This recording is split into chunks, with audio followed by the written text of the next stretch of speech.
Fafda, undhiyu, jalebi, thepla, khaman, sandwich, khaman, all that. Yes for what?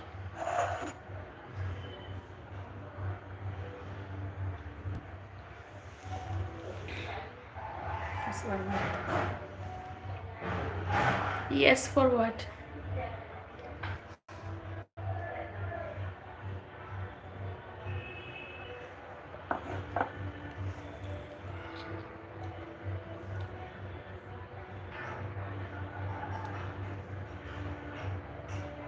चलो मैं एक स्टोरी सुनाती हूँ आप लोगों को, है ना, शॉर्ट ही है, सुनी होगी शायद तो बता देना, सुनी होगी, मेरी नहीं है, बट बहुत अच्छी स्टोरी है. Moral of the story is a quite nice guys. So एक बार एक संत था, उसके 4 शिष्यों के साथ पैदल जंगल से गुजर रहे थे. ठीक है, वहाँ से एक नदी गुजरती है, उनको नदी के उस पार जाना था.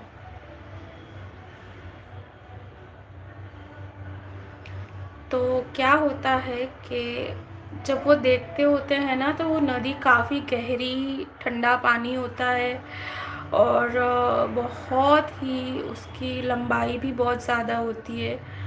तो वो 4 शिष्य उनके गुरु को पूछते हैं कि हम कैसे जा पाएंगे इतना दूरी को पार करते हुए, पानी में काफ़ी दिन लग जाएंगे.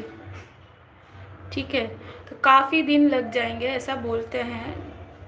तो वो संत बोलते हैं कि देखो सामने से एक और संत अकेले अकेले थे, वो आ रहे हैं, आप थोड़ी देर रुको, वो आएंगे, आप उनसे पूछ लो. तो बात वो है कि वो रुकते हैं, वो संत आते हैं जो पार करके आ रहे थे सामने की तरफ से उनकी तरफ. उनके आने के बाद वो जो शिष्य है 4, वो जाते हैं और उनको पूछते हैं कि आपने अकेले इतने दिनों तक एक नदी को पार, वो भी खुद कैसे किया, बिना नाव के, बिना किसी सहारे के, बिना किसी और चीज़, उनके पास कुछ नहीं था, है ना, वो भी तो मतलब ऐसे संत ही थे, उनके पास कुछ था नहीं झोली के अलावा. तो फिर वो बोलते हैं कि अच्छा ठीक है, मैं आपको बता सकता हूँ लेकिन आपको मुझे कुछ देना पड़ेगा. तो वो शिष्य बोलते हैं आप हमें शिक्षा दीजिए, हमें आपसे शिक्षा चाहिए, आप बहुत ही ज्ञानी लग रहे हैं. ठीक है, तो उन्होंने बोला कि ठीक है, मैं आपको शिक्षा दे सकता हूँ, पर आपको वो शिक्षा पूरी करने तक मेरे साथ रुकना होगा और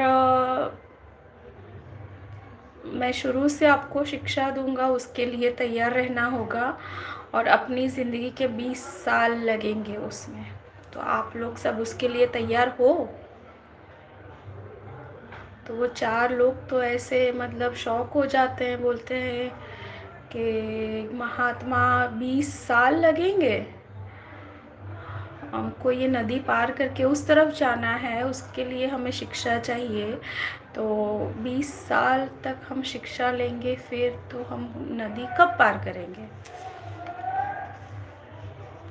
फिर वो कहते हैं कि आपकी मर्ज़ी है, आप डिसाइड करोगे तो हो जाएगा, नहीं तो आप खुद अपना रास्ता भी बना सकते हो, देख सकते हो कि और क्या हो सकता है ना. तो फिर वो लोग 4 शिष्य हैं, उनको कुछ समझ में नहीं आता है कि क्या करें अब.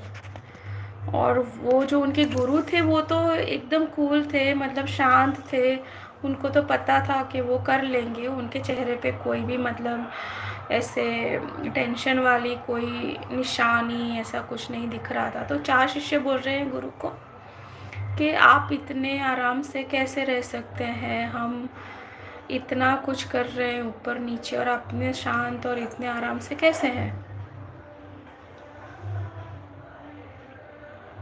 तो उनके गुरु बोलते हैं कि मैं तो ठीक है,